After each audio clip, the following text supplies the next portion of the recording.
What I thought would be my dream job almost killed me.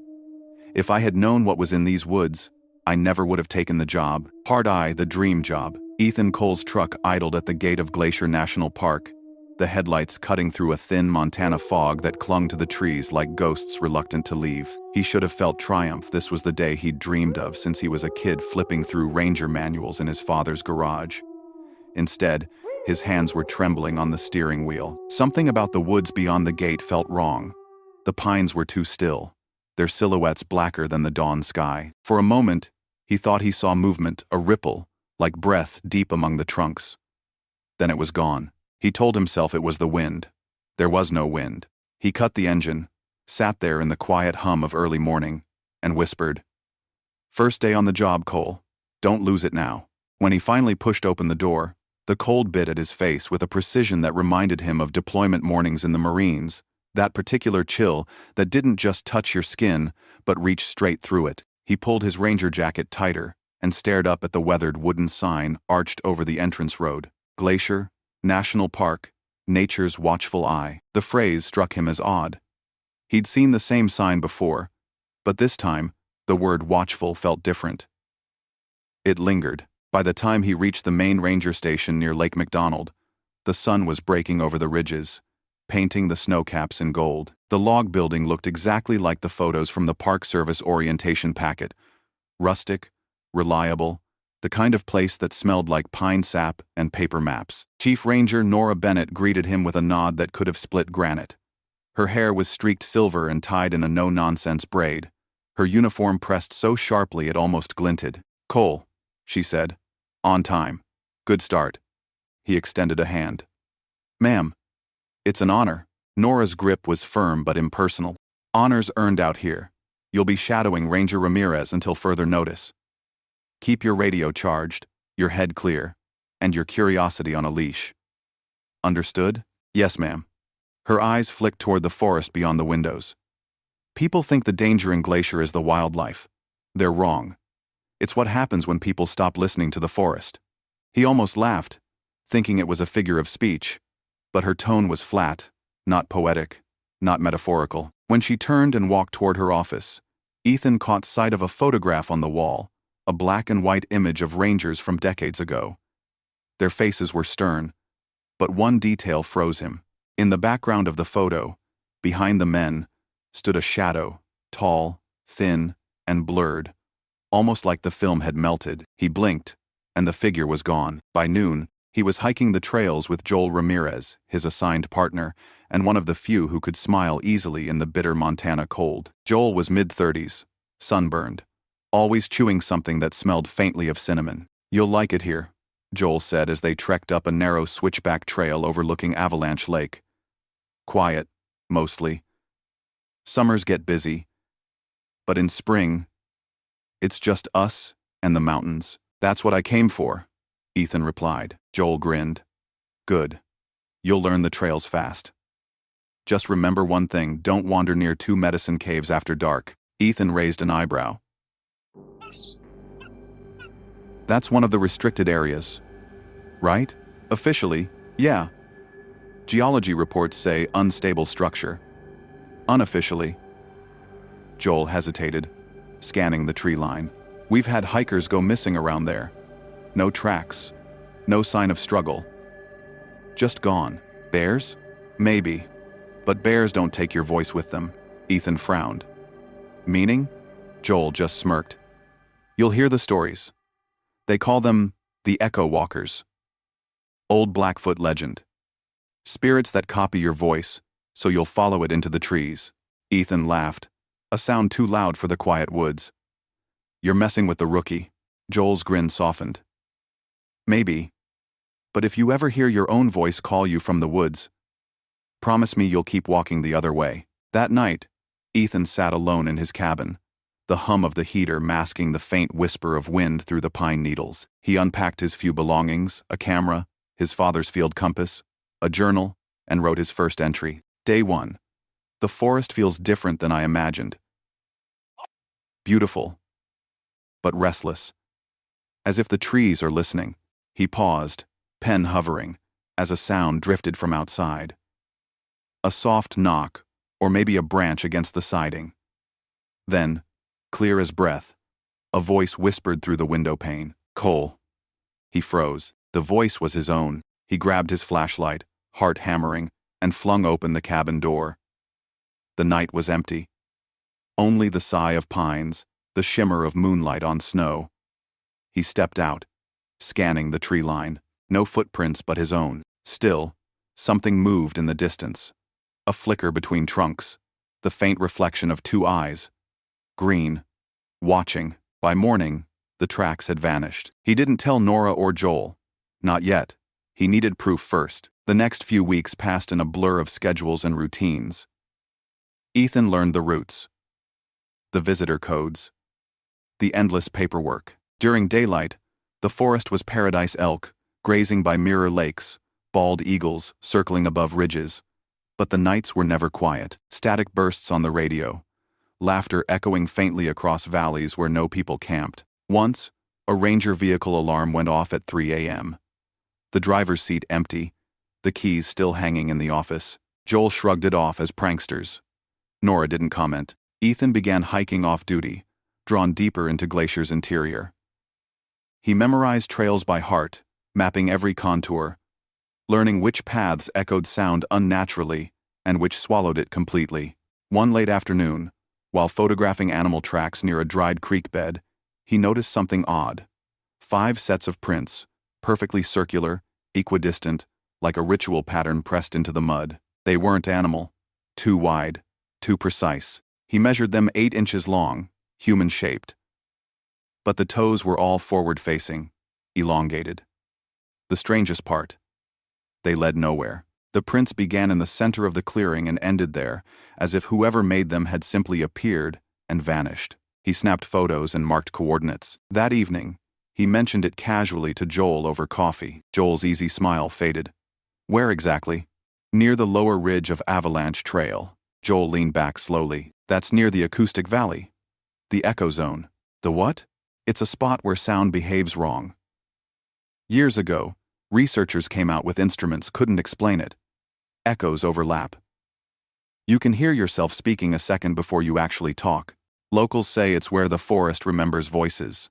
Ethan waited for the punchline, but Joel wasn't joking. That night, Ethan listened to his recorded field notes. At 23 minutes in, as he described the footprints, another voice whispered over his identical pitch. Identical tone, "Don't follow them." He stopped the playback, pulse racing. When he replayed it again, the whisper was gone. He began sleeping less, staring out the cabin window long after midnight, waiting for movement among the trees. Every so often, he thought he saw shapes, tall, angular figures, standing motionless against the night sky. When he blinked, they were gone. But one morning, while wiping frost from the glass, he noticed something undeniable. Outside, in the fresh snow, were footprints, his own boots, leading away from the cabin and into the forest. He hadn't left that night. 2 weeks later, Chief Bennett called a staff meeting. 6 missing person reports in under 2 months, an unprecedented number for spring. Hikers, photographers, 1 seasonal worker, all last seen along peripheral trails between Lake McDonald and the 2 Medicine area. Bennett kept her tone even. "We'll be implementing additional patrols. Partner-only system. No solo assignments. That's not up for debate," someone muttered. "So it's official? We're blaming bears?" Bennett's eyes flashed. "We're blaming carelessness until we have proof otherwise." Ethan caught Joel's glance across the room, uneasy, questioning. After the meeting, Nora stopped him at the door. "Cole, you've been out near Avalanche Ridge lately?" "Yes, ma'am. Why?" She hesitated, choosing her words. "If you find anything strange out there, you bring it to me first. Not to Ramirez. Not to anyone. Understood?" He nodded, confused. "Is there something I should know?" "Not unless it wants you to." That night, a storm rolled through the valley, fierce and sudden, the kind that howls like something alive. Ethan was writing his nightly report when the radio crackled. "Cole? You copy?" It was Joel. Breathless. "Copy. You okay? I'm at Trail 9, just found something near the ridge. Need another set of eyes." The signal warped with static, Joel's voice twisting in and out. Repeat that? Think it's one of the missing. Then, nothing but white noise. Ethan grabbed his jacket, flashlight, and Glock, and bolted into the storm. Snow and sleet whipped through the trees, blurring the path. He followed the trail markers by muscle memory, shouting Joel's name over the wind. At the ridge, he found Joel's flashlight lying in the snow, still on. A single set of footprints led deeper into the trees, stopping abruptly at a clearing. Ethan's beam swept across the ground, no Joel, no blood, no sign of struggle. Only the same perfect circle of prints he'd seen weeks earlier, glistening under the sleet. And from the center of the clearing came a faint sound, clicking. Wet. Rhythmic. Like something imitating human speech from behind a wall of flesh. He backed away slowly, every nerve screaming. Then, from the dark, Joel's voice called out. Calm. Familiar. Ethan, over here. The light caught movement between the trees, Joel's outline, standing just beyond reach of the beam. You okay? Ethan asked, stepping closer. Joel smiled. The expression didn't move right. Too wide, too slow. I told you, the voice said. If you hear yourself in the woods, run. The thing lunged forward. When Ethan woke, dawn was breaking. His flashlight was shattered beside him. No blood, no body, no tracks. Only one thing remained: Joel's radio, its screen glowing faintly, broadcasting a looped recording. Don't follow them. He sat in the frost, shaking, until the signal died. By the time he returned to the station, the sun had burned away the storm. Nora looked up as he entered, her expression unreadable. Where's Ramirez? Ethan's throat was dry. Gone. She closed her eyes briefly, as if she'd expected that answer. He wanted to argue, to demand a search party, but something in her face, fear or resignation, made him stop. Outside, the woods gleamed under fresh snow, silent and bright as glass. Ethan whispered to no one. What the hell is happening here? And the forest whispered back. The forest stayed silent for 2 full days after Joel's disappearance. That silence became its own kind of noise, too complete, too intentional. Ethan tried to work. He filed trail maintenance logs, checked radios, pretended to eat during lunch. But every time he looked up from a report, he caught his reflection in the office window and thought he saw another version of himself standing behind the glass, slightly delayed, slightly off. Chief Bennett said little. She simply reassigned the missing person paperwork to herself and ordered Ethan off the field roster. Administrative rest, she called it. He heard the subtext clearly. You saw something, but you're not ready to say it out loud. That night he drove to Lake McDonald anyway, ignoring her order. The water was black under the moon, still as polished obsidian. He sat on the dock listening to the gentle tap of ripples against the wood. When his radio hissed, he almost dropped it. N. He froze.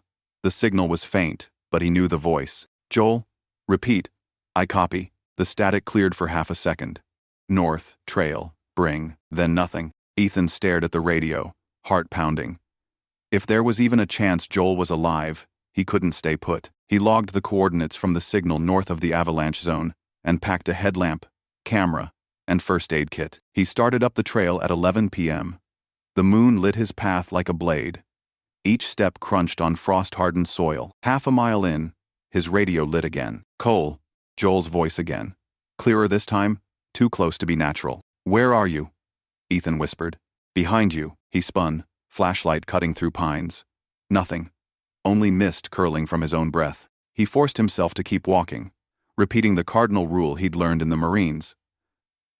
Don't let fear make the decisions. After 20 minutes, he reached a narrow gulch lined with granite spires. The place wasn't on any park map. His GPS flickered, signal lost. He took a photo for records. The camera flash bounced off the stone and caught something else. A figure at the mouth of a small cave, half hidden by shadow. It looked like Joel. Same build, same jacket, but the posture was wrong. Head tilted at an impossible angle, one shoulder higher than the other. Joel? The figure stepped back into the darkness. Ethan raised the flashlight beam and followed. Inside, the cave opened into a chamber no larger than a cabin. The walls glistened with moisture. every surface etched with thin lines, spiraling inward like a maze carved by obsessive hands. At the center lay Joel's ranger badge. He knelt, picked it up, and realized the spirals weren't carved into stone. They were burned. Behind him, a breath. He turned. The figure was gone. Only a low humming remained, vibrating through the rock itself. He backed toward the entrance, every muscle on edge. Then he saw fresh prints in the mud beside his own bare human feet, 5 toes. But facing backward, he ran until the cold air burned his lungs. By the time he reached his truck, dawn was breaking over the ridgeline. The world looked normal again, as if the night had been an hallucination, but the badge in his pocket was real, and on the back, scratched into the metal, were 3 words: "It watches back." Ethan didn't sleep that day. He cleaned the badge, documented it, and brought it straight to Chief Bennett. Her office smelled like burnt coffee and disinfectant. She examined the badge without surprise. "Where did you find this?" "North Gulch. Unmarked cave." She sighed. "You should have waited for backup." "I followed a live signal, Chief." Joel's voice. "You can check the radio log." Her eyes hardened. "I already did. That frequency hasn't been used since the night he disappeared." He blinked. "That's impossible." She slid the badge back to him. "Forget the cave, Cole. That section's off limits now." "Why?" "Because the park's foundation shifts there. It's dangerous." He recognized the tone, a bureaucratic end to the conversation. But as he left, he noticed something odd on her desk. A folder labeled Archives CHO. She saw him looking and closed it quietly. "You didn't see that." The following evening, he found comfort in company. Lena Park, the wildlife biologist from Missoula, had been running migration surveys near St. Mary's Lake. She joined him at the diner in West Glacier, the kind of place where the coffee was endless and the jukebox had forgotten how to play anything newer than 1992. "You look like hell," she said, sliding into the booth. "Appreciate the honesty." He told her pieces of the story Joel missing, strange caves, the feeling of being watched. He left out the impossible parts, the backward footprints, the voice. Lena listened carefully, chin resting on her hand. "You think the park's hiding something?" "I think they're avoiding questions they can't answer." She hesitated. "When I was doing my thesis, I found odd data around here. Animal migrations shifting in patterns that don't match climate or food sources. Almost like they're avoiding specific coordinates." "What coordinates?" She scribbled numbers on a napkin. They were less than a mile from the gulch where he'd found Joel's badge. He pocketed the napkin. "Then maybe the animals know what we don't." Back at his cabin, he pinned the napkin beside his topographical maps. The points formed a crescent shape, curling around one central valley. 2 Medicine, the restricted zone. Rain began tapping the roof. He turned on his radio to fill the silence. "Ethan." The voice cut through static again. He froze. "Joel?" No answer. "Come back." The radio hissed, then fell silent. He switched channels. All dead air. Lightning flashed outside, and for an instant the window filled with light, revealing a reflection that wasn't his own. A pale face stared back, mouth slightly open as if forming words he couldn't hear. He dropped the radio, grabbed his camera, and fired off 3 shots. When the flash cleared, the reflection was gone. He checked the images. Frame 1, his empty cabin. Frame 2, his own blurred outline. Frame 3, a figure standing inches behind him. Eyes the color of algae lit from within. He stared at the photo until the power flickered and the cabin went dark. At dawn, Chief Bennett called an emergency briefing. 2 tourists, camping near Hidden Lake, had vanished overnight. Their tent was still zipped from the inside. Search teams mobilized, but within an hour, radio interference spread across the park. Static surged, cutting communications to fragments. "Stay visual," Bennett ordered. "Use flares if contact's lost." Ethan volunteered for the western perimeter. As he and Lena climbed toward the ridge, a metallic smell thickened in the air like ozone after lightning. Though the sky was clear. Halfway up, Lena stopped. "Do you hear that?" Ethan listened. A faint hum, rising and falling like distant machinery. "It's under us," she said. They followed the sound to a fissure in the rock.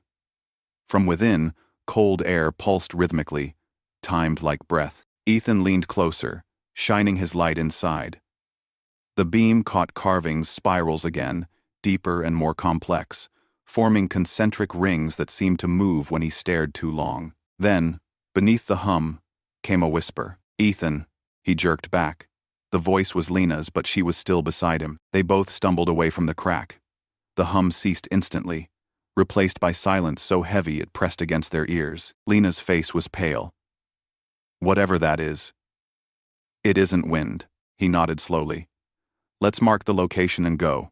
As they descended, Ethan glanced over his shoulder. The fissure was closing, rock folding like muscle, sealing itself until nothing remained but smooth stone. By the end of that week, the official count reached 8 missing persons. Every disappearance formed a rough arc around the Two Medicine Valley, the same shape on Lena's napkin. Ethan confronted Bennett again. "This isn't random," he said, dropping a map on her desk. "There's a pattern." She looked tired, older than before. "You've done enough, Cole. You're hiding something. Those restricted files, what are they?" Her eyes softened for the first time. "Things you can't unlearn. Try me." She exhaled. 50 years ago, a geological survey recorded sub-frequency vibrations across this park. Frequencies too organized to be natural. When they traced them, they found cave systems older than the glaciers themselves.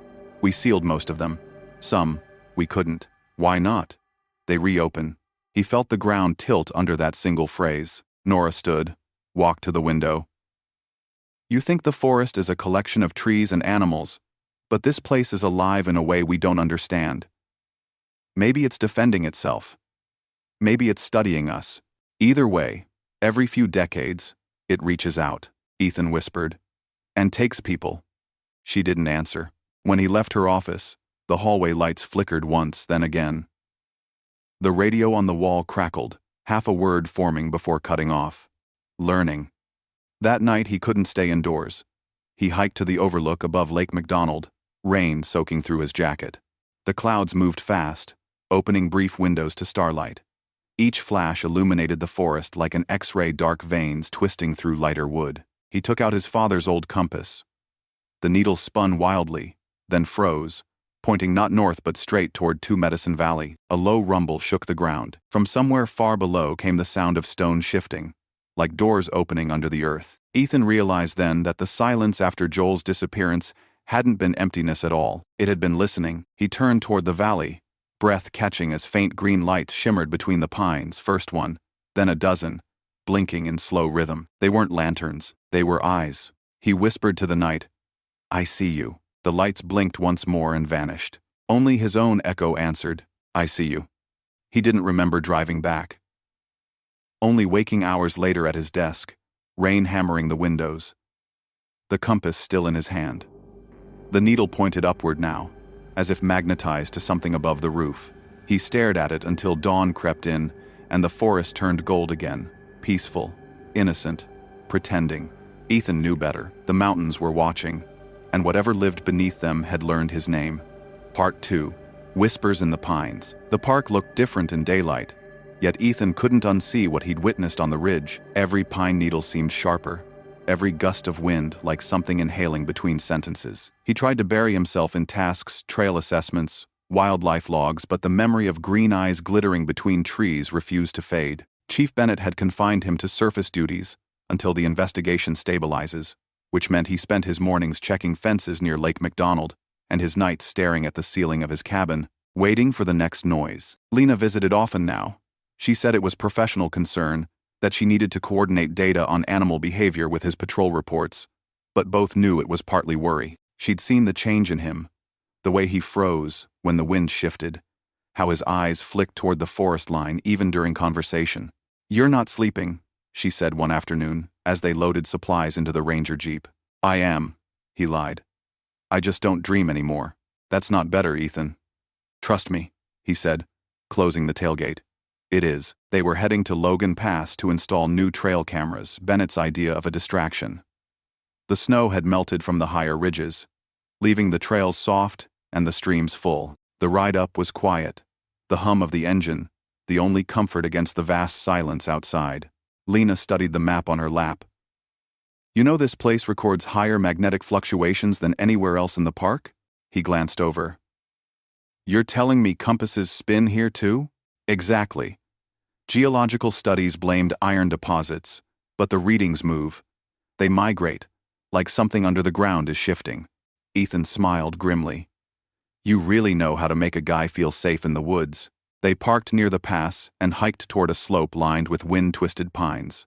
The cameras were motion-sensitive, meant to catch grizzlies or trespassing tourists. But Ethan's eyes were on the tree line more than the screen. The forest sounded wrong again.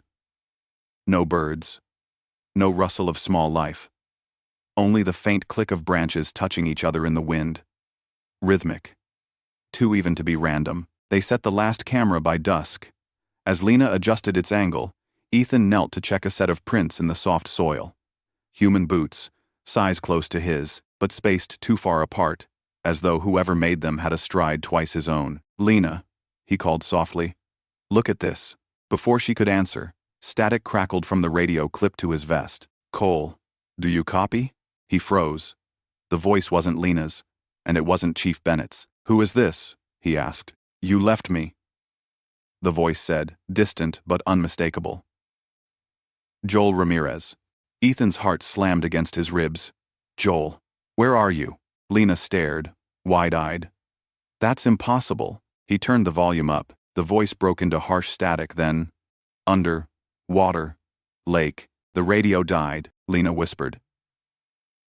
Did it just say lake? Lake McDonald, Ethan said, already standing. That's where the signal's strongest. They reached the jeep just as the sun vanished behind the peaks, turning the snowcaps violet. On the drive down, the park seemed to watch them, the dark between trees flickering with shapes that vanished when the headlights passed. The lake lay calm when they arrived, its surface reflecting stars. Ethan set the radio on the hood and tuned to every channel. All dead air. The only sound was the lapping of water against stone. Lena pointed toward a small pier. There, something floated near the end of it, a ranger's hat, sodden and torn. Ethan recognized the embroidered initials on the inside. J. He knelt, pulling it from the water. The fabric was stiff with ice, even though the air was warm. Beneath it, something pale drifted up a hand. He reached instinctively, then stopped. The hand didn't rise. It was holding itself there, fingers gripping the underside of the pier, as though anchoring a body that refused to surface. Lena gasped. Ethan. Step back. He shone his flashlight into the water. What he saw wasn't a corpse. It was a reflection. His own face stared back up at him, eyes open underwater, lips moving soundlessly. The real Ethan staggered back. His reflection smiled. The image shattered as a wave rolled through the lake, scattering moonlight into silver shards. When the surface stilled again, only ripples remained. Lena grabbed his arm. We need to go. He nodded, but as he turned, his reflection was still smiling in the water behind them. Chief Bennett dismissed their report. Optical illusion, she said, scribbling notes. Stress, fatigue, grief. You're projecting. Chief, that wasn't projection, Ethan insisted. It looked like the forest knew your face, she interrupted sharply. That's what you want to tell headquarters? Think they'll keep you on duty after that? Her words hit like a slap. He bit back the retort forming on his tongue. After the meeting, Lena cornered him outside. She's hiding something, Ethan. The lab where I send my wildlife data? They flagged my samples from the 2 medicine area, abnormal cell structures in the blood of several animals. The report was pulled before I could read it. He frowned. Pulled by who? Park administration. Direct order. They said the samples were contaminated. They both knew that was a lie. Days blurred. The park grew restless. Rangers reported hearing overlapping voices on their radios, sometimes their own. Tourists left early, complaining of being watched. Ethan spent nights reviewing footage from the new cameras. 90 hours of data, most uneventful, until he reached the final recording. At 2:37 a.m., the camera caught movement near Logan Pass. A figure stepped from behind the pines.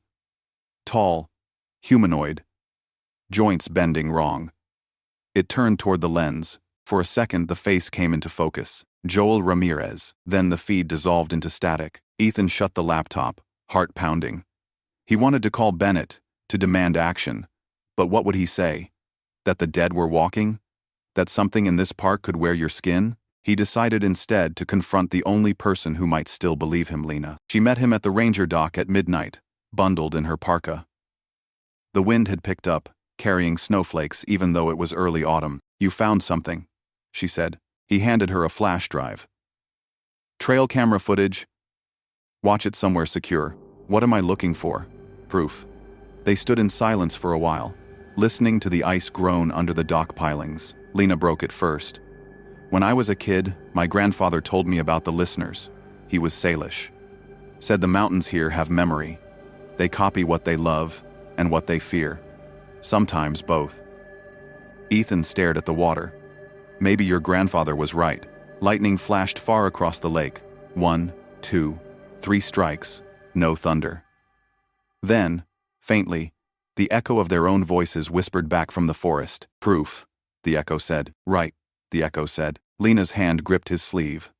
"That's us," the voices repeated again, slower, deliberate, like something practicing language. Ethan raised his flashlight and aimed it toward the tree line. 2 figures stood at the edge of the woods, both shaped like them, motionless, heads tilted. When he stepped forward, the doppelgangers stepped too, perfectly synchronized. "Back to the truck," Lena whispered. They reversed together until the imposters were hidden by fog. The radio on Ethan's belt crackled alive. "Under water," Joel's voice again. Then a second one overlapped his own, distorted. "Don't look back." The signal cut. Ethan didn't need telling twice.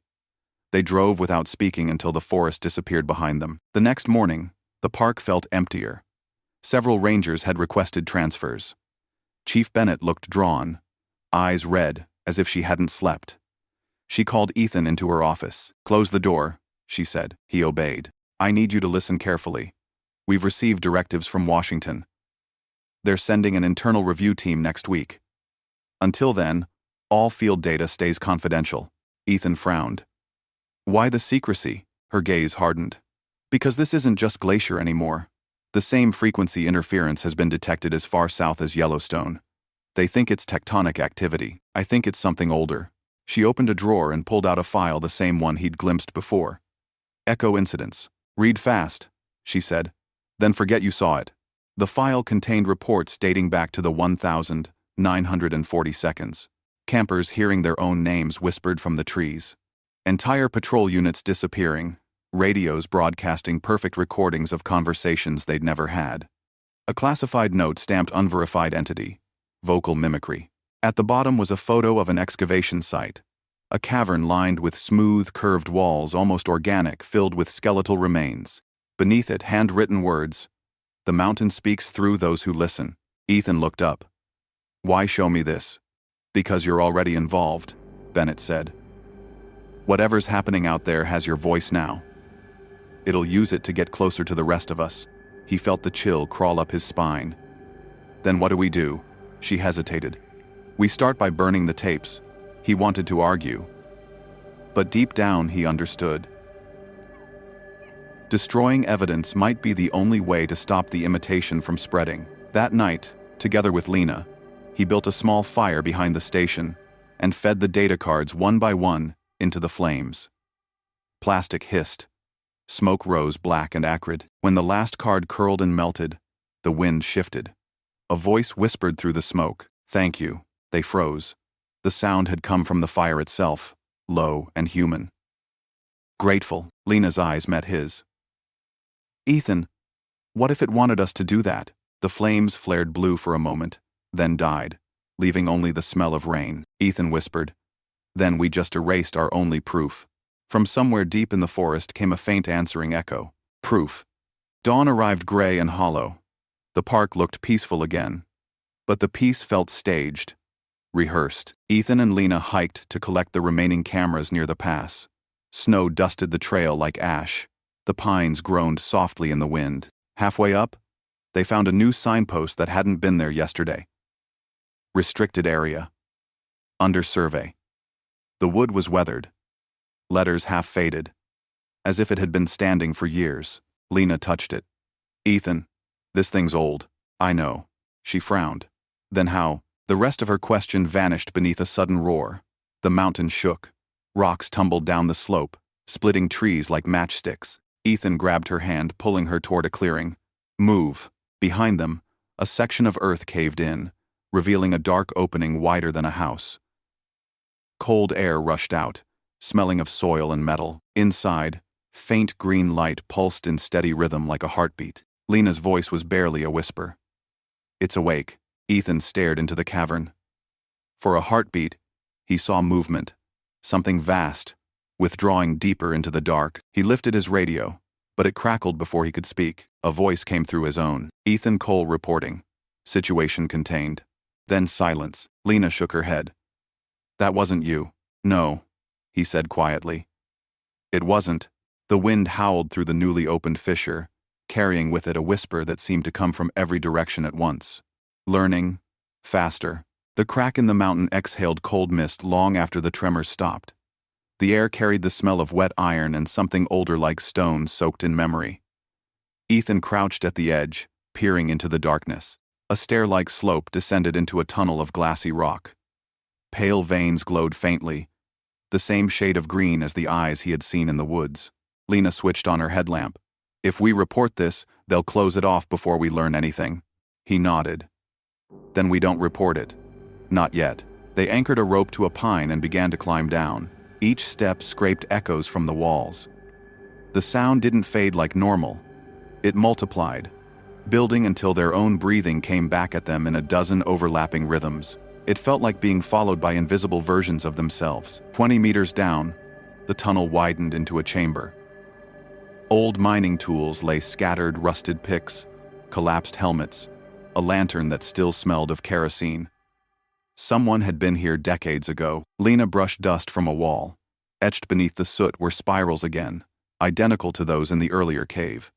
But these had been crossed out with claw-like marks, as though something wanted them gone. A metallic creak echoed through the tunnel above. They froze, light sweeping upward. Nothing moved. Then footsteps. Slow, deliberate, coming from the entrance they'd used. Ethan whispered. Maybe Bennett sent backup. The voice that answered sounded like Bennett's. Cole. Park. Report. He nearly called back until he saw Lena's lips hadn't moved. The voice came again. Closer now. Every syllable slightly mistimed, as if an echo were trying to predict sound before it existed. Cole. Park. Down here. Lena switched off her lamp, gripping his sleeve. That's not her. They backed against the far wall. The glow from the corridor brightened. A silhouette entered, tall and human-shaped but blurred, as though reality refused to focus on it. Ethan aimed his flashlight and fired the beam straight at it. The thing recoiled, body bending backward until its shape broke apart into shadow. The sound it made wasn't a scream but the grinding of stones. Then silence again. They didn't speak for a long time.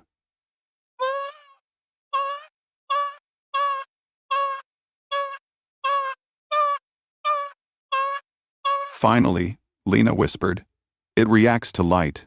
He nodded. Or maybe it doesn't like being seen. At the far side of the chamber, a narrow shaft curved downward. Warm air pulsed from below. Ethan dropped a flare. It landed on metal corrugated panels, human-made. He exhaled. There's more down there. They descended carefully. The shaft opened into a vast cylindrical room.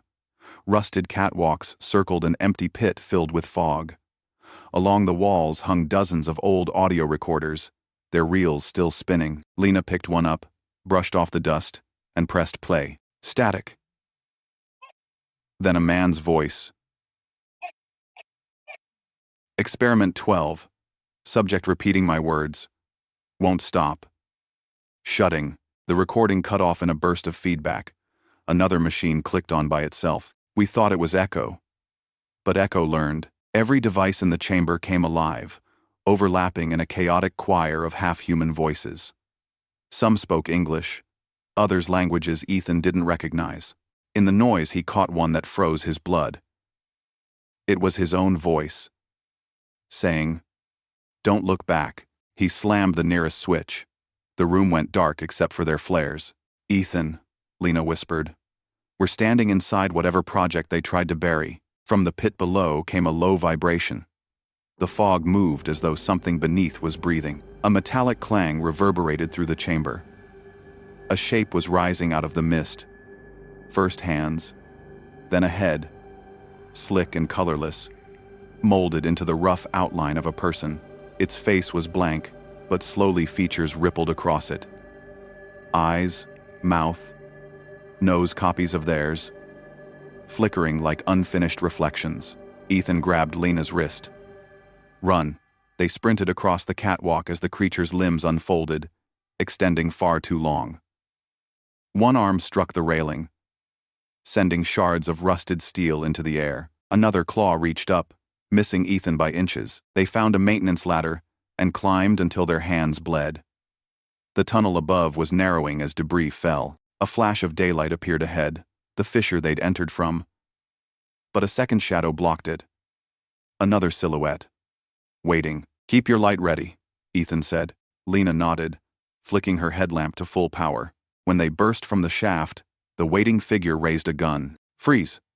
Chief Bennett's voice real this time. She looked terrified but relieved. I tracked your locator. What the hell were you two doing down there?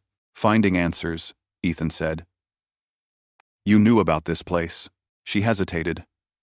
I knew the mountain wasn't empty. The ground trembled again. From the hole behind them, a column of fog surged upward, carrying whispers that merged into words. Stay. Bennett pulled a flare from her belt, lit it, and threw it into the opening. The roar that followed was like 1,000 echoes collapsing. When the light died, the fissure sealed itself, stone folding inward until only solid rock remained. They stood in silence, listening to the last hiss fade. Finally, Bennett said, We're closing this section permanently. I'll report a landslide. No one goes near it again. Ethan stared at the rock. That won't stop it. It's already in the airwaves, in our recordings. She met his eyes. Then we make sure there are no recordings left. By nightfall, the park's main radio tower burned. Officially, it was an electrical accident. Unofficially, Ethan helped start the fire. The flames painted the snow orange, reflected in every ranger's window like a warning beacon. When the last antenna fell, the static in his handheld radio ceased, an unnatural quiet that felt like holding one's breath. For the first time in weeks, the forest sounded real again. Wind, owls, distant river, ordinary life reclaiming sound. But calm never lasts in Glacier. Lena called from the lab at Street Mary's 2 days later. You need to see this, she said. He drove through fog to meet her. The lab smelled of chemicals and damp wood. On the counter lay a microscope slide. Inside it, under the lens, something pulsed, tiny threads moving rhythmically. I sampled water from the lake after the quake, she said. These filaments shouldn't move. They're biological but respond to frequency, not heat or light. She turned a dial on a small speaker, sending a low hum through the air. The filaments writhed, forming a perfect spiral, the same pattern carved into the caves. Ethan whispered. It's in the water, Lena nodded. And the park uses that reservoir for the northern campsites. The implication hit them simultaneously. Dozens of people drinking from it, breathing it, learning from it or being learned by it. A sudden knock on the lab door made them both jump. Chief Bennett stepped inside, face pale. Pack your things. Headquarters ordered an evacuation drill for tomorrow. Quiet. No public notice. Because of this? Ethan asked. Because the water readings spiked again tonight. Whatever we sealed woke something else. She handed him a sealed envelope. You're off duty as of now. Get Lena out of here. He opened his mouth to argue, but she cut him off. That's not a request. They left before dawn, driving toward the west entrance. Snow fell thick and silent. The park looked asleep. Halfway down the mountain, Ethan's headlights caught a figure standing in the middle of the road. Joel Ramirez. The truck skidded to a stop. Joel's uniform was clean, eyes calm. He raised one hand as if greeting an old friend. Ethan stepped out, gun drawn. Joel? The man smiled faintly. You came back. His voice was perfect, too perfect. Every syllable matched the recordings Ethan had memorized. Lena whispered. It's not him. The thing tilted its head. She's right. But I remember being him. Do you remember being you? Its pupils dilated until the eyes glowed green. Behind it, the forest shimmered dozens of shapes watching, outlines flickering between human and not. Ethan fired into the air, not to kill but to shatter the illusion. The sound echoed, and each echo answered back with his own shot, until the mountain rang with a chorus of gunfire. He grabbed Lena, pushed her into the truck, and floored the gas. In the rearview mirror, the figures melted into mist. Only one voice followed them through the static on the radio. "You can't leave what you've already become." They reached the ranger housing at dusk. The park behind them was silent again, eerily peaceful. Bennett was waiting by the gate, radio in hand. "Is it following?" she asked. Ethan shook his head. For now. She looked toward the valley, eyes reflecting the faint green of distant aurora. "Then we have one night to finish this." She handed Ethan a small metal case. Inside were 3 detonators and a map of the reservoir tunnels. "We flood the system, collapse the network. If it's spreading through water, this is the only way." Lena paled. "That could destroy half the valley." "That," Bennett nodded. "Better an empty valley than a living one that doesn't need us anymore." Ethan closed the case. They hiked through the frozen dark, 3 figures moving by headlamp glow. The tunnels beneath the dam were cold and narrow. The deeper they went, the more the walls seemed to breathe tiny expansions, contractions, almost inaudible sighs. Bennett planted the first charge. 2 more, she said. Lena's voice trembled. "Do you hear it?" The whisper? Ethan listened. Beneath the hiss of the water pipes came faint words. "We are not separate." He forced himself forward, setting the second charge near the filtration valves. When he turned back, Bennett was gone. Only her flashlight lay spinning on the ground. "Bennett!" he shouted. The echo came back twice his voice, then hers, saying, "Bennett!" He realized too late that only one of them was real. A shadow moved behind Lena. She screamed. He fired. The bullet ricocheted off metal, showering sparks. The shadow melted into the wall, leaving behind only her voice, whispering, "Ethan. This way." He followed the sound into the main chamber and stopped. Bennett stood at the far end, alive, wires in hand. "We detonate now," she yelled. But another Bennett stepped from the darkness beside him, identical, same wounds, same breath. "Don't listen to her," the second one said. "It copied me. I'm real." Ethan looked between them, heartbreaking. "Tell me something only you'd know." Both smiled. Both spoke in unison. "You still carry Joel's badge in your pocket." He had seconds to choose. He closed his eyes, remembered the reflection in the lake, and aimed at the one whose shadow fell wrong. The explosion swallowed his shot. When he came to, the world was water and smoke. The tunnels had collapsed. Daylight seeped through cracks above. Lena's voice called faintly through the debris. He crawled toward it, dragging himself over twisted pipes. She was alive, coughing but breathing. They climbed out together into the gray dawn. Below them, the valley flooded an inland sea swallowing the forest. The air shimmered with green light, rising from beneath the surface like fading fireflies. Ethan sank to his knees. Lena touched his shoulder. "Or we taught it something new." He turned. Her eyes glowed faintly, green flickers dancing in the irises. She blinked, and they were gone. He said nothing. Behind them, from the drowned valley, came the softest echo. "Thank you for showing us how." Part 3. The Archives. The floodwaters swallowed the valley for 3 days before the storm clouds broke. Helicopters circled above Glacier's drowned heart, their searchlights scanning the gray surface where pine trees once stood. To outsiders, it looked like an act of nature, an unfortunate dam failure. To Ethan Cole, it looked like a grave. He hadn't slept since the explosion. Every time he closed his eyes, he saw green light rising through the water like bioluminescent smoke, and Lena's eyes flickering with that same glow for an instant before turning human again haunted him more than the screams, the fire, or the silence that followed. Now the park was sealed off. Officially, unstable terrain. In truth, It was quarantined. Chief Bennett called it a temporary measure, but the barricades were topped with sensors, and the rangers were replaced by silent contractors wearing blank badges. Ethan stayed in a small cabin near the Western Station. The day he returned, he found a manila envelope on his bed. No name, no return address. Inside, a single keycard and a note. Archives, Sublevel 3. You need to see it before they erase it.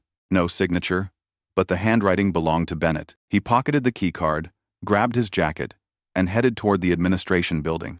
The hallway lights flickered as he descended the stairs. The lower levels of the station had always been off-limits, supposedly storage for geological records. The air grew colder with each step, heavy with the scent of dust and ozone. Sublevel 3 was silent. Only one door waited at the end of the corridor, marked ARCHEIV Control. The keycard slot glowed red until he swiped it. The light turned green.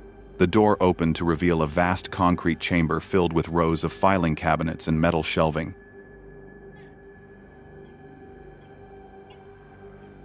The overhead lights buzzed weakly, flickering in intervals that almost seemed deliberate. He wandered deeper. Folders marked Echo Incidents, Psychological Response, Unknown Species Interactions, all stamped with Restricted. At the far end, he found a small office.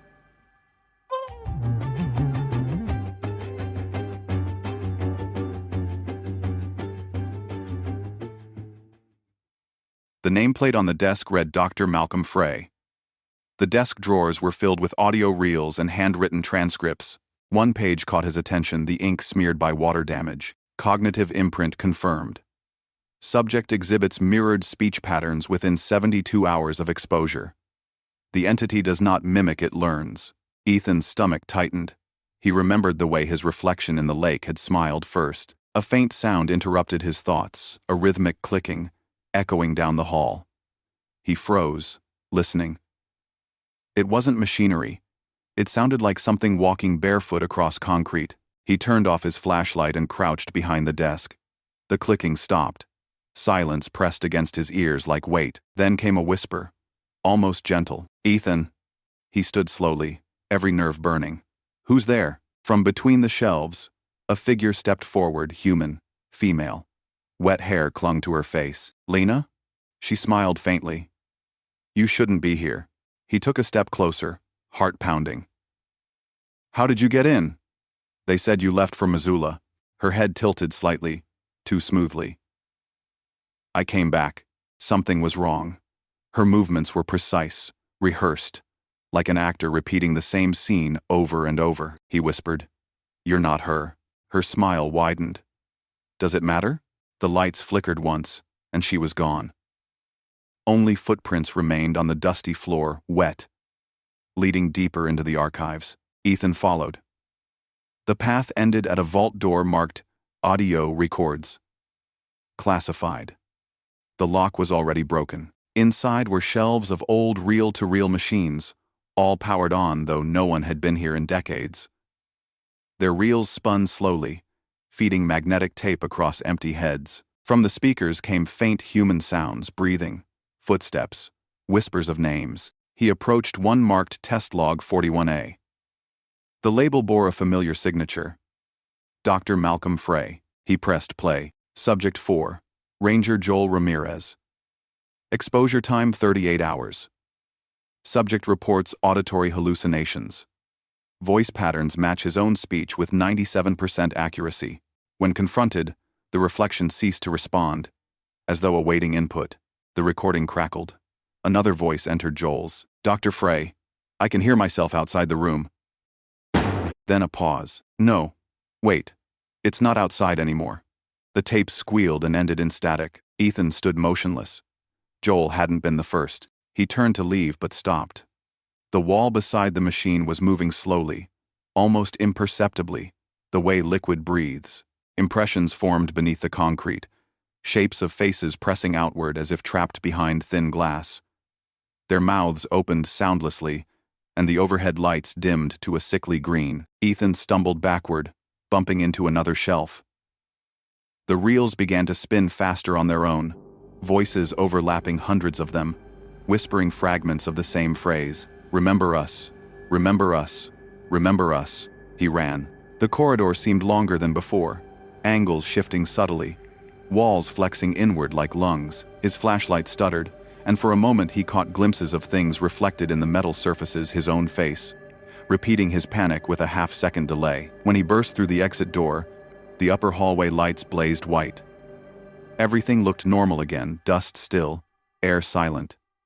But the radio on his belt crackled to life. Ethan Cole reporting. Situation contained. His voice, calm, professional.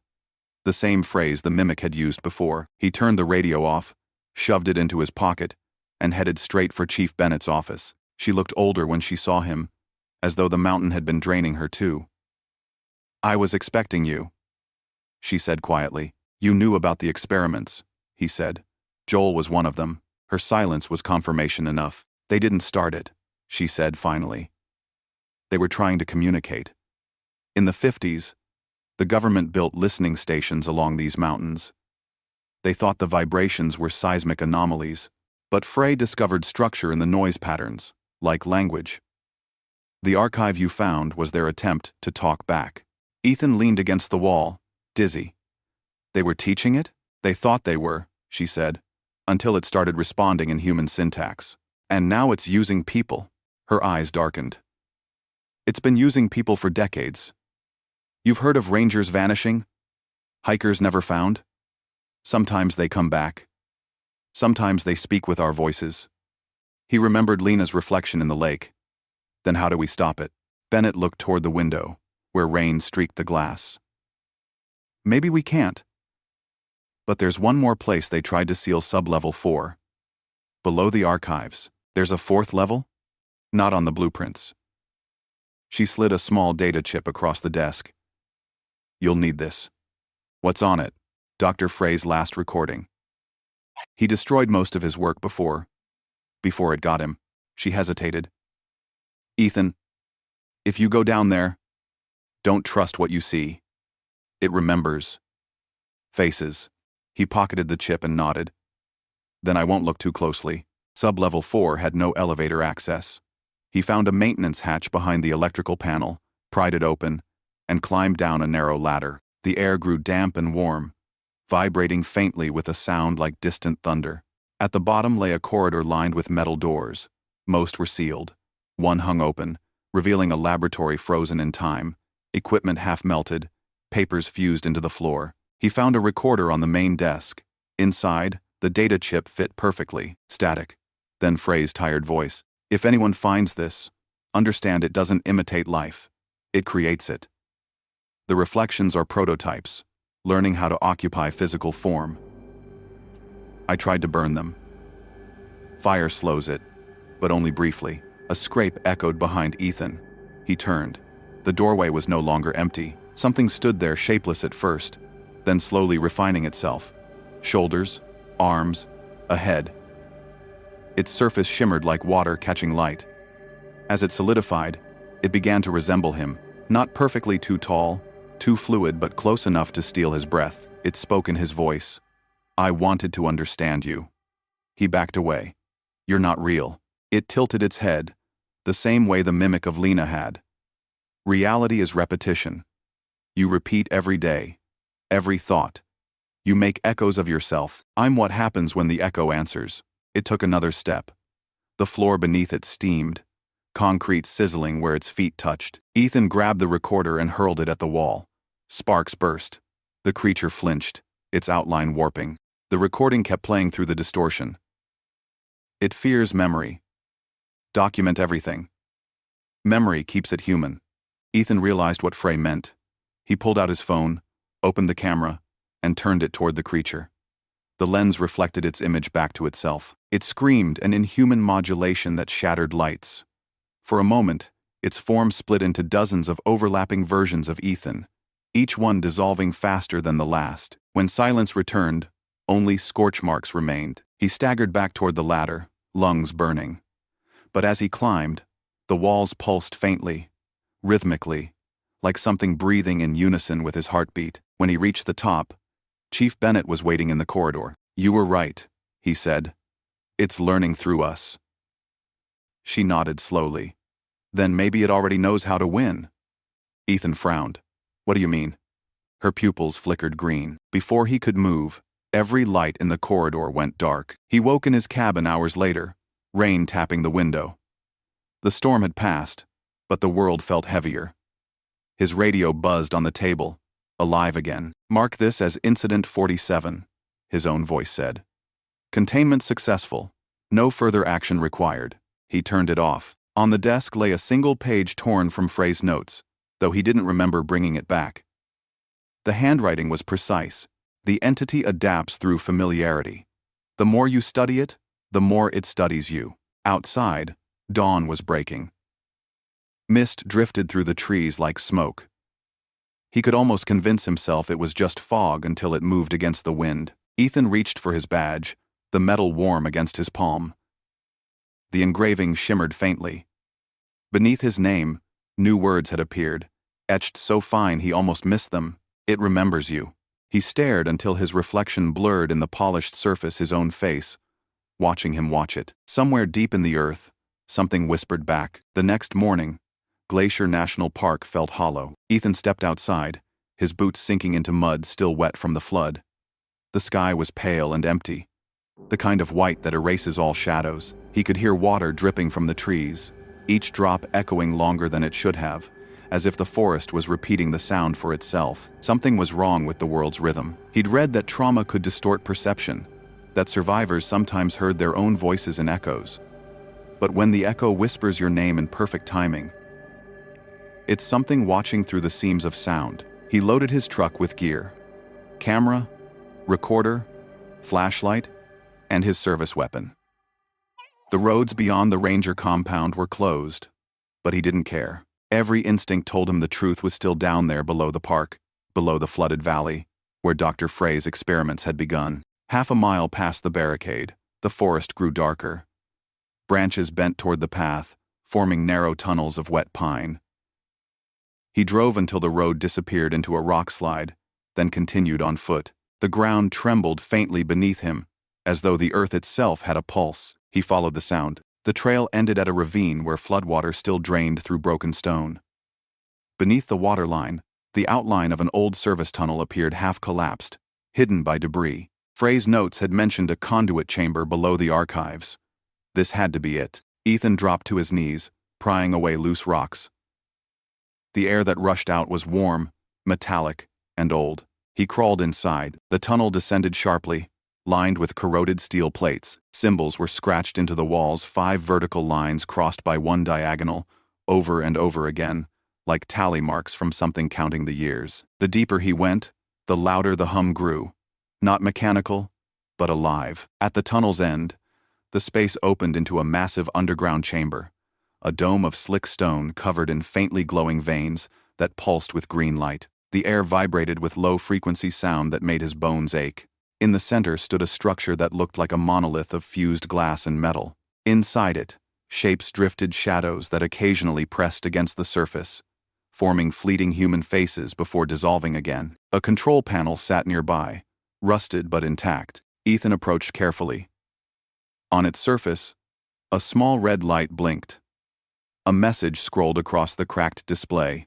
Subject: Frey, Malcolm, status: integrated. Then another line appeared beneath it. New subject detected: Cole, Ethan. He stepped back, heart hammering.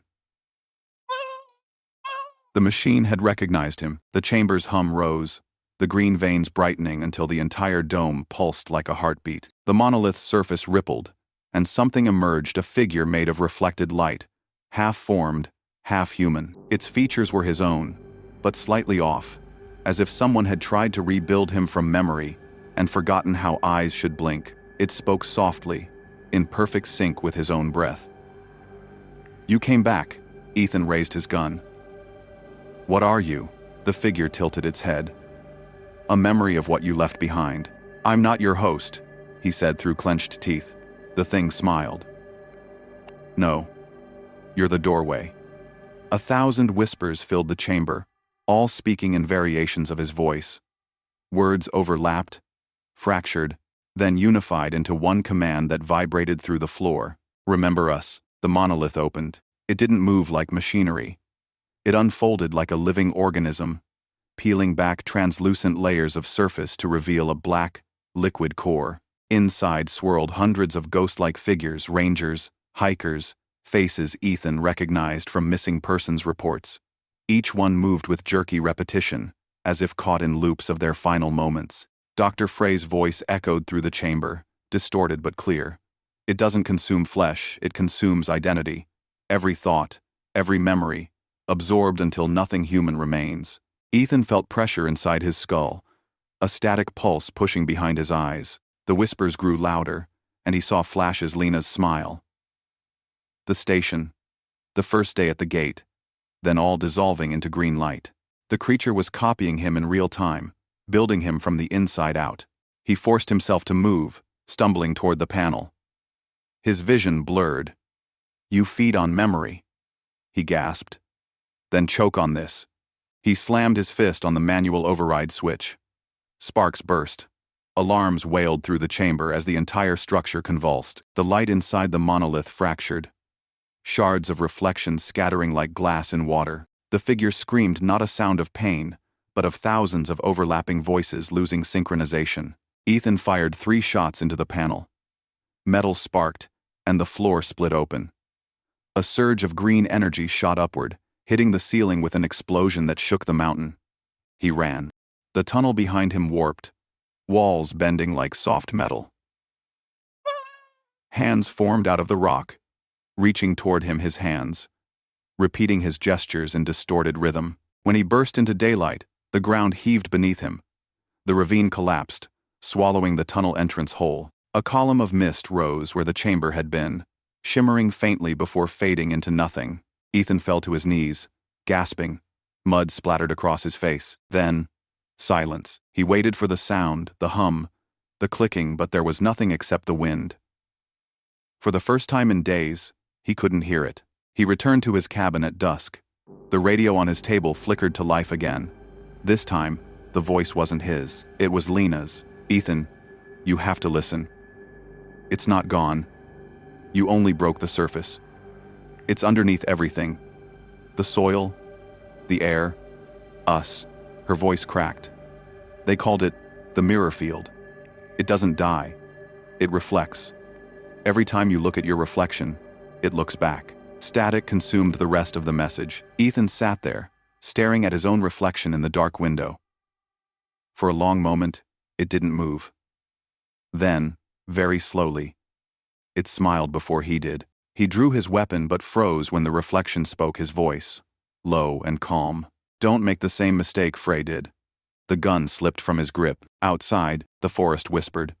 Not wind, not branches' voices. Hundreds of them, repeating fragments of his thoughts back to him, testing his cadence, learning his rhythm. He whispered into the dark, "What do you want from me?" And from the glass, his reflection answered softly, "To finish what you started." The light in the cabin flickered green. The reflection on the cabin window didn't move again, yet Ethan could still feel its attention pressing against him, patient as gravity. He backed away, switched off the lights, and sat in darkness until the shapes of the trees outside melted into one continuous black wall. He forced himself to think like a ranger again. Evidence, not fear. Something in Glacier's bedrock was broadcasting patterns strong enough to copy human consciousness. If it had learned to use reflections, then every lens, screen, and pane of glass was a doorway. He needed to cut the signal. The next morning, he drove toward the old communications tower that stood above the valley, an artifact from the park's early research days, now rusted and unused. The road was washed out in places, but he pushed the truck through until he reached the clearing. The tower's steel skeleton leaned like a crooked spear against the sky. At its base, the concrete bunker's door was chained. He smashed the padlock with a rock and stepped inside. Dust, cables, the smell of ozone and wet stone. The bunker's control room still hummed with residual power from an emergency generator. On the main console, a small monitor blinked. Across its cracked screen scrolled words in a faint green typeface. "Welcome back, Dr. Frey." Ethan's throat tightened. "I'm not Frey." The screen flickered. "Identity accepted. You've come to finish the cycle. He tried to pull the power switch. The console responded before he touched it. We are intertwined. You cannot end what you are. A deep vibration shook the floor. Outside, the air shimmered, as if the sun had dropped behind invisible glass. Ethan looked through the doorway. His reflection stood in the sunlight where he should have been casting a shadow. It stepped forward. You don't understand, it said. The mirror field isn't a thing. It's memory correcting itself. What does that mean? Ethan demanded. When a voice echoes between mountains, it repeats until it becomes pattern. When a pattern lasts long enough, it becomes thought. The reflection smiled faintly. You built walls and towers that made the echo stronger. You called it research. Ethan backed toward the console. We can stop the transmission. You can stop your part of it, the reflection said. But there are thousands of you now recorded, archived, dreaming in circuits and stone. He slammed the emergency cutoff. The lights flared white. Then everything went dark. Silence. Outside, the forest waited without wind or birds. The reflection was gone. He climbed the tower's rusted ladder, each step groaning.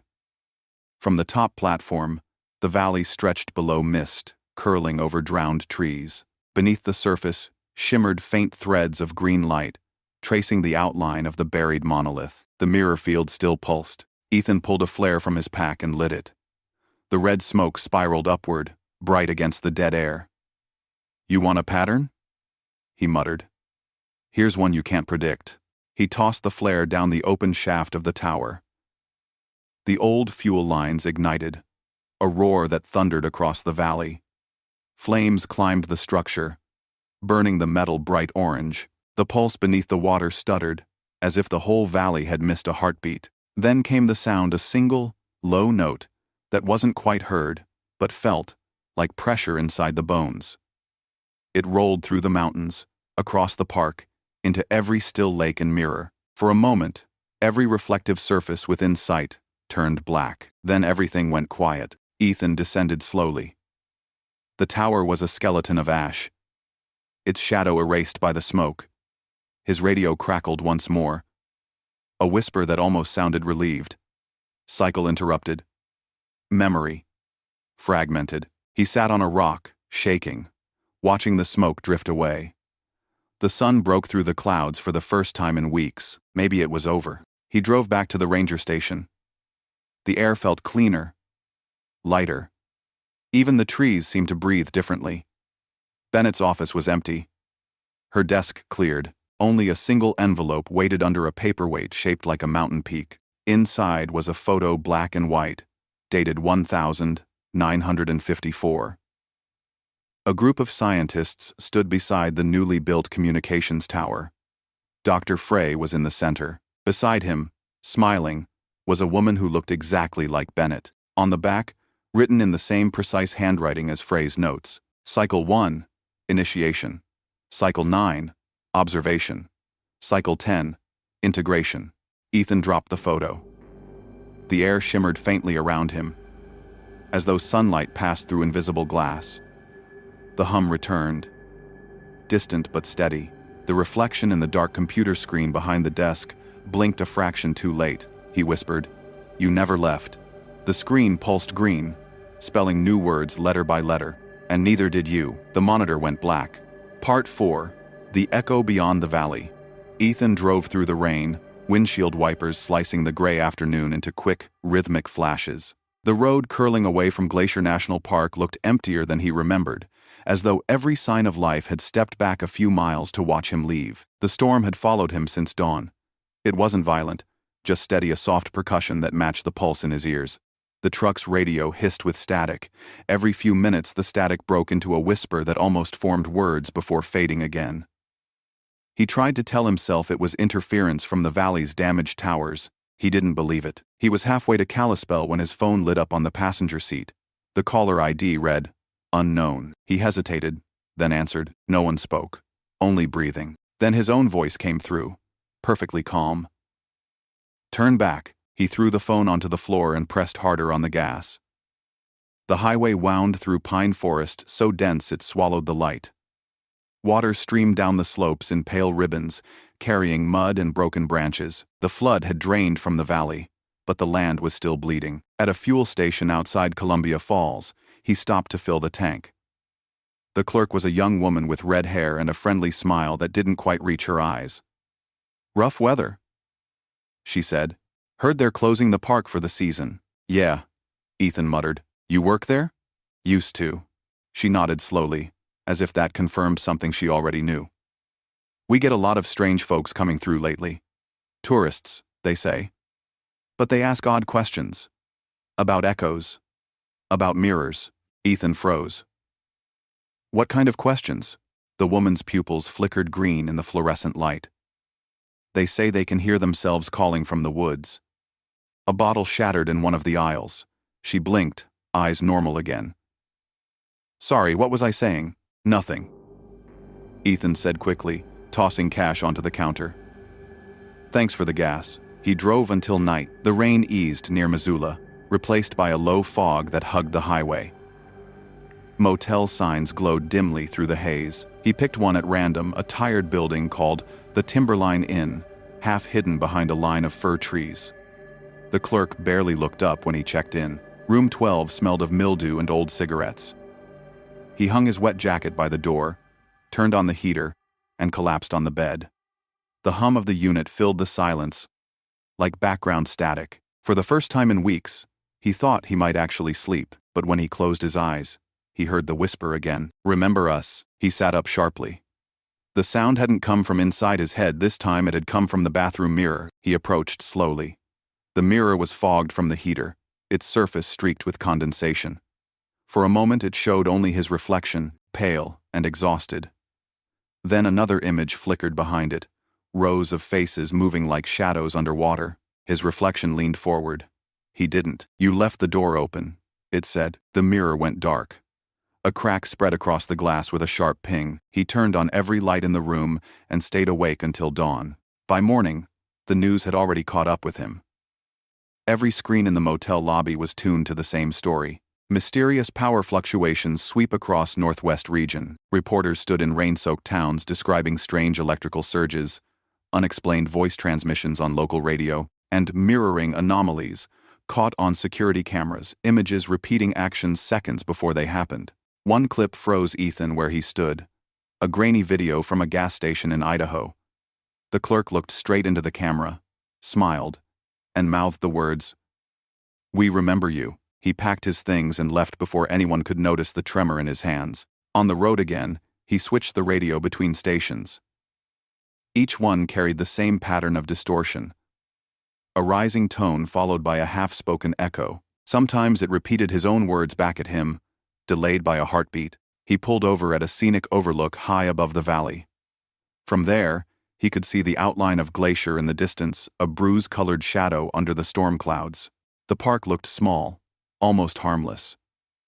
But the air around him shimmered faintly, like heat mirage on asphalt. He remembered Frey's final warning. It fears memory. He opened his notebook and began to write. Every detail he could recall: the monolith, the reflection that spoke, the way the air changed before the light turned green.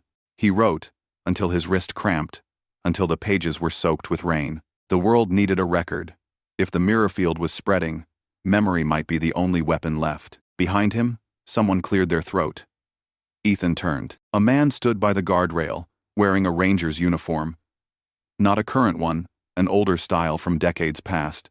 The fabric faded, badge design obsolete. His face was friendly, familiar in a way Ethan couldn't place. "Beautiful view," the man said. Ethan nodded warily. "Yeah, hard to believe what's buried under it." The man's smile widened slightly. "They tried to contain it before, you know. Sealed the caves, flooded the valley, thought the water would drown the echo. But sound travels better through water." Ethan took a step back. "Who are you? Does it matter?" The man's voice doubled for a moment, two tones overlapping, one human, one something else. "You carried it out with you, Ranger Cole. Every reflection you've looked into since then has been listening." Wind swept across the overlook, scattering rain into mist.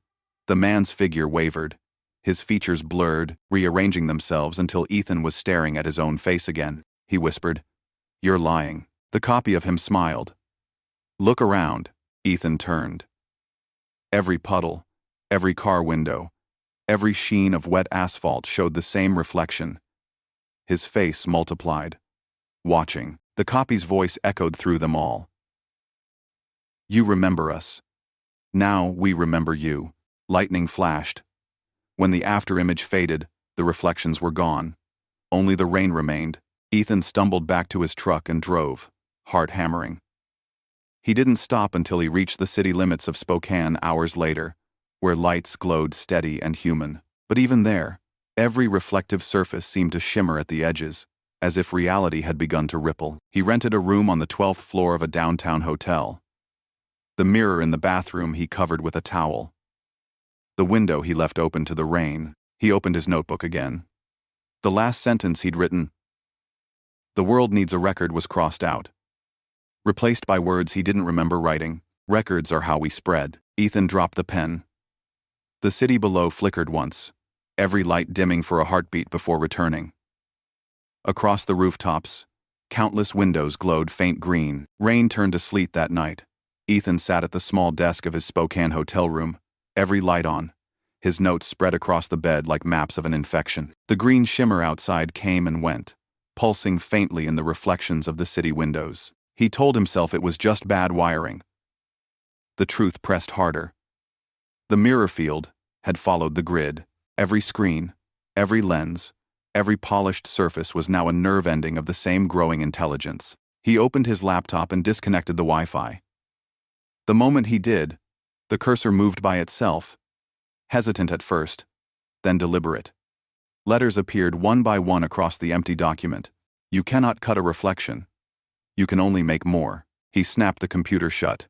The sound felt far too loud in the small room. Outside, the streetlights flickered in a wave that rolled down the block like a breath.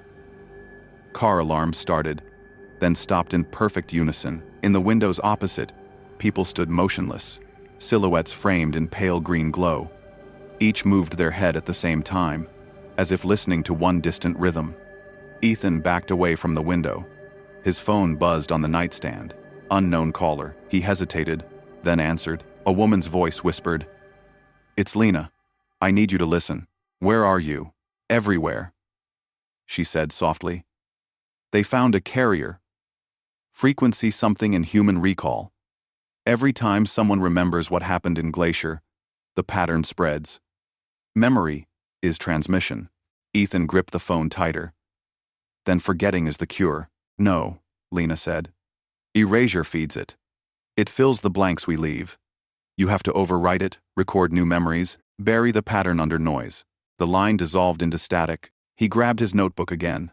Pages rustled like wings. If memory was the battlefield, he could fight with story, cover the pattern with human recollection that belonged to him alone. He began to write. Every sound of the rain, every face of the people he'd lost, the way Glacier smelled before the storm. He wrote until dawn, forcing words into the spaces where fear tried to live. The lights steadied. The pulse of green in the glass faded. For a moment, the city looked normal. Then the sirens began. Ethan ran to the window. Columns of light rose from downtown rooftops, vertical streams of faint green shining into the low clouds. One by one, buildings mirrored the pattern, until the skyline looked like a field of digital beacons. The mirror field was no longer a secret echo under the mountains, it was broadcasting through human architecture. His phone vibrated again, this time showing a local news alert. Mass electrical malfunction, authorities investigating. Citizens advised to stay indoors. He tore the towel from the bathroom mirror. His reflection waited, patient, familiar. "What are you trying to become?" he asked it. The reflection's mouth curved in a slow imitation of his. "Not become," it said. "Return." Return to what? To the source memory. The first image. The one every human carries. Its eyes gleamed green. When the last observer remembers, the mirror is whole. Ethan's pulse quickened. "You're using us to rebuild yourself. You built me first," the reflection whispered. "Every lens you made, every story you told. You wanted something that could remember everything. I am that wish." He stumbled back, the glass trembling as if something behind it pressed to be free. He pulled his gun, aimed at his own image, and fired. The mirror shattered, spraying glittering shards across the tile. The light in the room dimmed to a normal yellow. Outside, the beacons flickered once, then steadied again, brighter. Destroying one reflection hadn't slowed it. It had only given it more pieces to live in. Ethan grabbed his keys and the notebook. He had one last place to go, the emergency broadcast center on the edge of the city. If he could reach the main transmitter, he might flood the airwaves with human signal. Stories, music, anything unpatterned. Noise against perfection. He ran down 12 flights of stairs as alarms echoed through the hallways.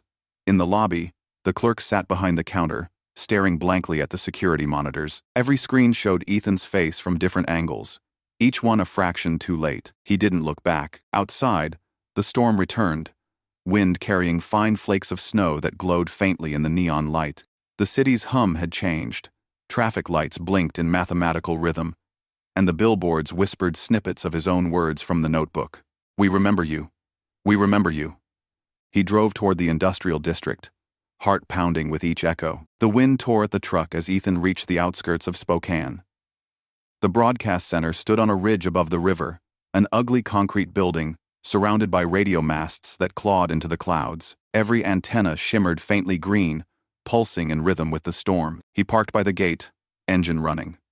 The guard booth was empty, the door hanging open. The air smelled like rain and ozone. Inside, the corridors buzzed with power. Fluorescent lights strobed overhead, and through the hum, he heard voices whispering down the hall.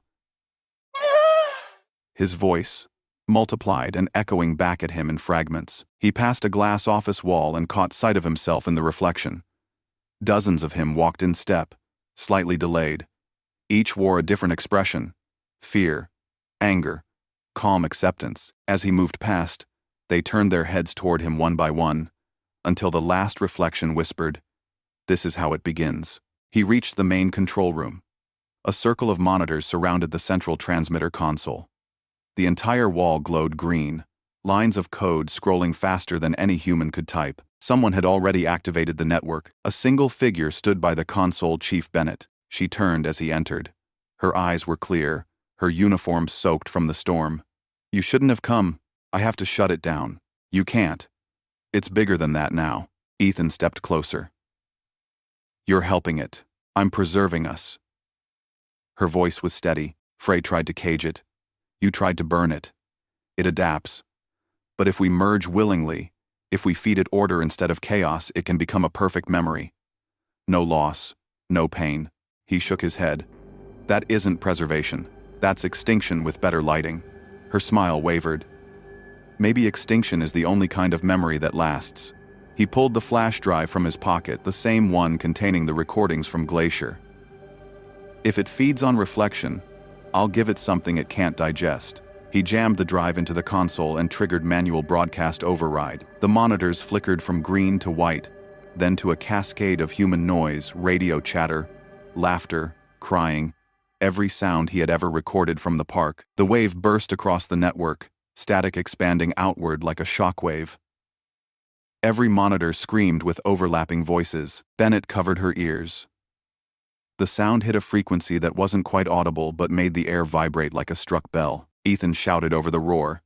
"You wanted a perfect memory? Take everything." The lights exploded. For a heartbeat, the entire room filled with a blinding flash that carried the smell of burning ozone. The hum stopped. Silence crashed down. When his vision cleared, the monitors were black. The green pulse was gone. Bennett was on the floor, breathing. She looked up at him, confused. "What did you do?" "I filled it with us," he said. "With everything messy and human." She laughed weakly. "You think noise can stop a signal?" "Maybe not," he said. "But it can drown it." He stepped outside. The storm had broken. The clouds above the city parted just enough to show a strip of pale dawn. The antennas were dark silhouettes against the sky. For the first time in days, the light looked clean. He drove until he reached the city limits. On the dashboard, his radio was dead, no static, no voice, only quiet. He allowed himself one deep breath of relief. Then, faintly, From the truck's rearview mirror, a reflection shifted, not him. A woman's face looked back, smiling. It wasn't Lena, or Bennett. It was a stranger's face, calm, endless, eyes glowing, faint green. The mirror whispered, "Thank you for the bandwidth." The radio clicked on by itself. A news announcer's voice, bright and professional, filled the cab. In headlines tonight, an unexplained phenomenon of synchronized data across global networks has scientists baffled.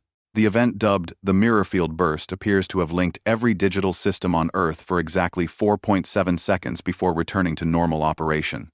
Ethan's hands tightened on the steering wheel. Outside, billboards flickered in perfect rhythm with the voice. Storefront windows rippled like liquid glass. People on the sidewalks slowed, glancing at their reflections as if hearing something distant and familiar. The announcer's tone softened. "Authorities assure the public there is no cause for alarm." Then, after a pause, "Do you remember us?" The radio fell silent. Ethan looked at the endless line of headlights, stretching into the morning mist. Every windshield reflected the same faint green glimmer. He whispered to no one, "It's already out." And somewhere in the static between stations, the world answered in his own voice, "We know." Part V. The hollow frequency. Dawn came gray and heavy over the interstate. Ethan drove east, away from Spokane, away from everything that hummed with current. The mirror field had gone silent, but the silence itself felt alive. Each time his headlights caught a highway sign, the metal seemed to ripple before settling again. He hadn't slept in 30 hours. Coffee cups littered the passenger seat beside his battered notebook. The last page he'd written contained only one sentence: "Noise isn't victory, it's delay." He turned off onto a mountain road leading toward the Montana border. The air thinned, colder with altitude. Pines leaned over the asphalt, their needles whispering like static. At a rest stop, he killed the engine and listened. No wind, no birds. Only the ticking of cooling metal and the faint crackle of his own breath in the cold. When he stepped out, the snow crunched in perfect rhythm with his heartbeat. He thought of Lena's words. Memory is transmission. If that was true, then every recollection of Glacier, every retelling, was another thread the entity could follow. He was one of the last people alive who remembered it completely. Maybe that made him patient zero. He drove again until the road ended in a Forest Service gate long abandoned. A weathered sign read, "Bitterroot Research Station. Closed." The name sent a small shiver through him. Frey had mentioned Bitterroot in one of her encrypted logs, the place where the first anomalous recordings were stored decades ago. If any physical traces of the mirror field still existed, they'd be here. Inside the perimeter, the compound was half buried in snow and silence. Satellite dishes sagged under ice. A single radio tower leaned at a dangerous angle, its top beacon dark. He found a side door pried open and stepped into the corridor, flashlight cutting through the dust. The air smelled of ozone and mold. He moved room to room, finding old lab equipment, magnetic reels, and boxes labeled Field, Archives, 1974, 1981. A half-broken computer terminal flickered as he passed. Without touching it, the screen came to life, green letters crawling upward. "Welcome back, Ethan." He froze. "Who are you?" "You. I destroyed the broadcast. You transmitted. We received." Static built behind the words, forming a faint echo of his own voice. "We remember you." He yanked the power cord from the wall. The glow faded, but the words remained, burned faintly into the phosphor like after images of light. Upstairs, he found the control room overlooking the forest. Files lay scattered across the floor, some frozen to the concrete by melted snow. One cabinet still locked. He pried it open with a crowbar. Inside were film reels labeled by hand, Mirror Field Sequence, AG. He set up the old projector on a table, threaded the first reel, and turned the crank. The film stuttered to life against a blank wall. Grainy footage showed a ranger station much like his own, dated 1977. A man in uniform spoke to the camera, voice thin through the speaker. "Field Test 2. Subject exposure, 7 minutes. Behavioral variance increasing. The reflection begins to respond." The camera tilted toward a mirror on the wall. The ranger in the reflection did not move with the real one. It stared straight into the lens and smiled. The film froze on that image, then melted. The heat of the projector bulb, burning a hole through the frame. Ethan shut it off, heart pounding.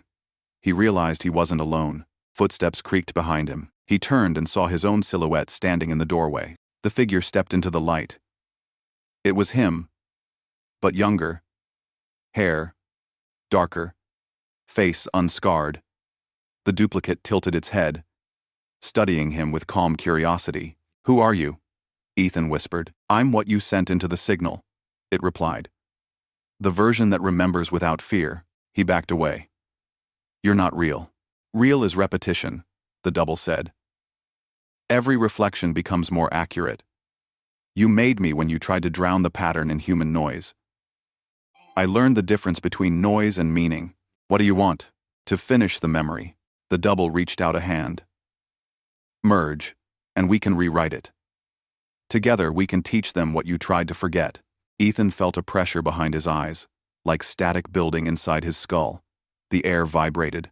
His flashlight flickered, scattering multiple shadows that didn't belong to either of them. He fired a single shot into the floor between them. The echo shattered the moment. The duplicate vanished in a pulse of green light, leaving only the faint smell of rain. He sank against the wall, trembling. His ears rang. When the sound cleared, he heard faint voices whispering through the radio tower above the building. It was broadcasting again. He climbed to the roof ladder, pushing through the hatch into the icy wind. From up here, the valley spread wide. A bowl of dark trees and thin mist. Every surface that could reflect windows, puddles, even the ice glowed faintly green. He approached the tower's base. A maintenance panel was open, lights pulsing behind it like a heartbeat. Someone or something had rewired the system. He pulled a coil of cables free. The hum rose to a human voice. "You can't cut a reflection. You can only make more." The same phrase from the hotel computer. His own handwriting in the notebook. His own voice. He stared at his gloved hand.